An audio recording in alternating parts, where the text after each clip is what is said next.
Assalamualaikum warahmatullahi wabarakatuh. Saya Raffi Abdi Setiadi, NIM 2110423023 dari jurusan Biologi kelas A. Pada video kali ini, saya akan menjelaskan sistem organ pernafasan pada manusia beserta fungsi-fungsinya. Baiklah, mari kita sama-sama melihat video berikut ini. Baiklah, kita masuk ke sistem yang pertama, itu ada nasal cavity atau disebut rongga hidung. Rongga hidung merupakan salah satu organ yang paling penting yang terdapat pada indera penciuman. Di dalam rongga hidung terdapat sebuah selaput lendir dan silia atau disebut rambut halus. Fungsi utama dari rongga hidung ini yaitu untuk meneruskan udara yang masuk menuju ke bagian tenggorokan. Yang kedua ada oral cavity atau disebut dengan rongga mulut. Udara masuk ke dalam tubuh melalui hidung, namun dalam keadaan tertentu, seperti hidung tersumbat, mulut bisa menggantikan jika dibutuhkan. Di dalam proses pernafasan, jalur udara yang dimulai dari mulut jauh lebih pendek jika dibandingkan dengan jalur udara yang dimulai dari hidung, sehingga udara yang masuk melalui mulut tidak sempat melewati tahap penyesuaian suhu serta kelembapan, seperti menuju paru-paru. Yang ketiga ada faring. Ini adalah nama lain dari tenggorokan bagian atas yang berbentuk tabung dan berada di belakang mulut dan rongga hidung. Faring menghubungkan keduanya pada trakea atau batang tenggorokan. Faring berfungsi menyalurkan udara dari hidung ke trakea. Yang keempat ada epiglotis. Epiglotis merupakan lipatan tulang rawa yang terletak di belakang lidah. Cara kerja epiglotis mirip sebuah katup yang terbuka ketika kita bernafas dan akan menutup jika kita sedang makan untuk mencegah makanan atau minuman masuk ke saluran pernapasan. Selanjutnya yang kelima itu ada laring. Bahasa lain dari laring adalah kotak suara.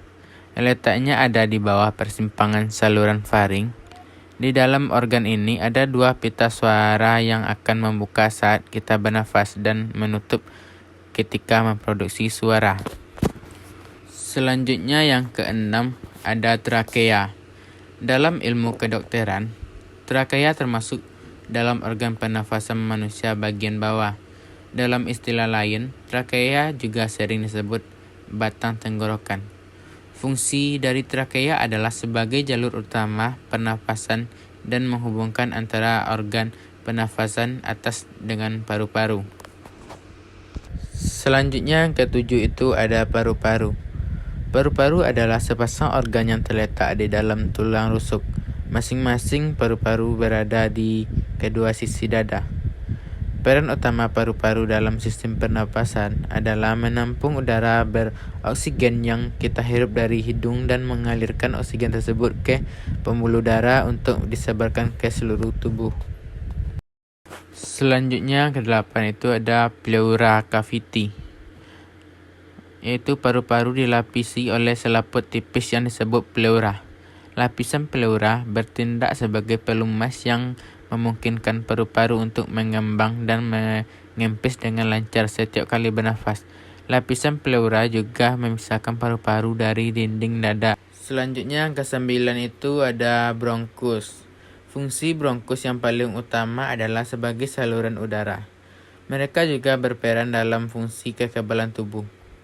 Sejumlah kondisi medis yang berbeda dapat mempengaruhi bronkus, termasuk bronkitis, asma, penyakit paru obstruktif kronik, dan kanker paru-paru.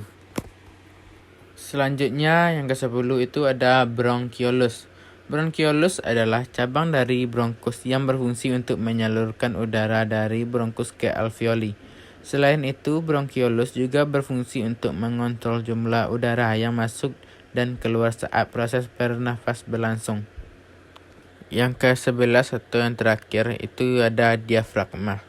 Diafragma adalah dinding otot kuat yang memisahkan rongga dada dari rongga perut.